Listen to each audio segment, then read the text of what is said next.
Hello and welcome friends to yet another video. In this video, we are going to find out whether for making the pre-deposit payment, the electronic credit ledger balance, the ITC balance can be used or not. इस issue के ऊपर GST regime से पहले भी और GST regime के अंदर भी काफी लिटिगेशन है। टैक्स पेयर का ये मानना है कि there is no requirement to use only electronic cash ledger, we can very well use our ITC balance lying in electronic credit ledger. जबकि डिपार्टमेंट का ये कहना है कि ये जो प्री डिपॉजिट है it is not a payment of tax and this electronic credit ledger can't be used, you need to make the payment from cash ledger only. तो इस इश्यू के ऊपर काफी डिस्प्यूट और लिटिगेशन चल रहा है और इसकी जो वजह है वो एक ये भी है कि जो आउटपुट टैक्स की डेफिनेशन है वो काफी रिस्ट्रिक्टेड है। जीएसटी लॉ के अंदर जो आउटपुट टैक्स की डेफिनेशन है वो काफी रिस्ट्रिक्टेड है। तो ये सब हम एक बार देखेंगे कि इस चीज के ऊपर there are high court rulings as well और सीबीआईसी का एक सर्कुलर भी आया है कि ईसीएल को हम कहां यूज कर सकते हैं। तो हम सारा का सारा डिस्कस करेंगे। सो पहले देखते हैं इसमें लेजिस्लेटिव जो जीएसटी के प्रोविजंस है वो क्या कहते हैं। तो इसमें जो रिलेवेंट प्रोविजन है that is sub section 41 sub section 2 जो कहता है, इसमें अमेंडमेंट हुई है इफेक्टिव 1 अक्टूबर 2022। पहले ये कहता था कि the credit shall be utilized for payment of self assessed tax. However post जो अमेंडमेंट है 1 अक्टूबर से उसके बाद ऐसी कोई कंडीशन नहीं है कि खाली सेल्फ असेस्ड टैक्स के लिए आईटीसी का जो बैलेंस है वो यूज हो सकता है। एक और सेक्शन है सेक्शन 49 सब सेक्शन 4 जिसके अंदर कोई अमेंडमेंट नहीं हुई। ये सब सेक्शन अभी भी कहता है कि ईसीएल में B used for any payment towards output tax. तो ये आउटपुट टैक्स से कोरिलेट करता है कि आउटपुट टैक्स की पेमेंट कर सकते हो आप ईसीएल से खाली।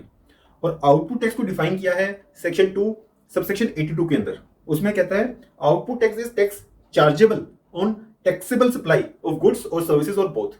सो ये बेसिकली आउटपुट टैक्स क्या हुआ, जो टैक्स चार्जेबल है ऑन सप्लाई ऑफ गुड्स और सर्विसेज और बोथ।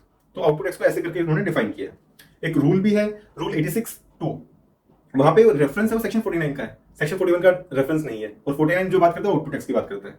सो ये इसकी प्रोविजंस हैं जो लॉ में। और एक जो अपील वाला प्रोविजन है सेक्शन 107 सबसेक्शन 6 क्लोज बी जो मैंडेट करता है payment of tax equal to 10% of the disputed tax before filing of appeal. तो ये एक मैंडेटरी रिक्वायरमेंट दिखाता है कि 10% आपको टैक्स पे करना है before filing of the appeal. तो ये सारे के सारे लेजिस्लेटिव प्रोविजंस हैं। इसके ऊपर जो सीबीआईसी का सर्कुलर आया है ऑन 6 जुलाई 2022 वो क्या कहता है, वो कहता है कि ECL can be used for any payment towards output tax as assessed self assessed in the return. वो एक आगे की जो आउटपुट टैक्स आपने रिटर्न में दिखाया और payable as a consequence of any proceeding instituted under the GST act. तो ये दो पार्ट हो गए उसके। एक जो आउटपुट टैक्स आपने रिटर्न के अंदर डिक्लेयर किया उसके लिए तो obviously you can use, there is no denial about that fact. और दूसरा क्या गया कि जो आपने पे करना पड़ा as a consequence of any proceeding instituted under GST act, तो उसको भी इसने अलाउ किया अंडर द सर्कुलर। तो प्री डिपॉजिट को स्पेसिफिकली यूज नहीं किया उस वर्ड का, स्पेसिफिकली कोई क्लैरिफिकेशन नहीं है, बट ये उन्होंने क्लैरिफिकेशन दी सीबीआईसी ने अपने सर्कुलर के अंदर। उसका रेफरेंस नीचे डिस्क्रिप्शन बॉक्स में दिया हुआ है। इस चीज के ऊपर 3 हाईकोर्ट की रूलिंग्स भी आई है under GST regime. The first one was Odisha high court in the matter of Jyoti construction company, जहां पे उन्होंने बोला कि output tax is different thing and this pre deposit is different thing and it can not be used. And then one more ruling was from Allahabad high court in the matter of Tulsiraman company, जहां पे Allahabad high court ने उसको allow किया कि yes the balance of electronic credit ledger can be used for making pre deposit payment.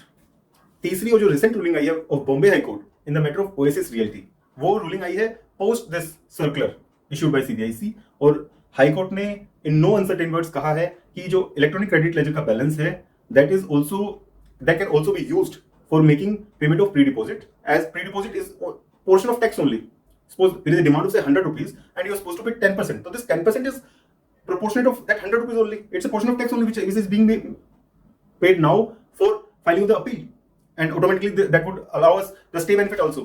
So इसलिए इसमें कोई दुविधा नहीं होनी चाहिए और उसको अलाउ करना चाहिए जो बॉम्बे हाईकोर्ट ने बोला है।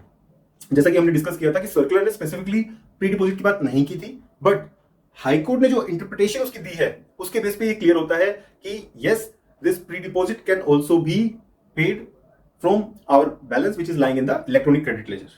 So अब electronic credit ledger में कोई पैसा कैसे आता है? We pay that tax charged in the invoice to our supplier. Then only that comes as ITC and that flows into the electronic credit ledger. So वो भी एक तरह से टैक्स का आउटगो ही है ना, तो उसको क्यों नहीं मिलना चाहिए? There is no rationale.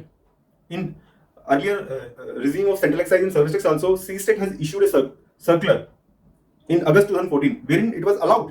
Yes, you can use your Senate credit for making pre-deposit payment. So there is no good reason why the same benefit and flexibility should not be extended to the GST regime. और इससे क्या होता है कि एक तो आपका ITC का जो बैलेंस है वो अवेलेबल पड़ा हुआ है, still you are making the cash payment, तो एक बिजनेस के लिए extra hardship, extra cash blockage, working capital की रिक्वायरमेंट बढ़ जाती है. सो इसलिए ये ऐसा कोई लॉजिकल चीज नहीं है, और बॉम्बे हाईकोर्ट की जो रूलिंग है वो काफी वेलकम है, वेलकम रिलीफ है for the tax payers. Clarification जो उन्होंने दी है और जो इंटरप्रिटेशन उन्होंने सीबीएसई सर्कुलर की एक्सटेंड की है कि आउटपुट टैक्स के अंदर ये भी कवर होता है. So I hope this video is clear, and now we can use this electronic credit ledger as well for making the payment of pre-deposit.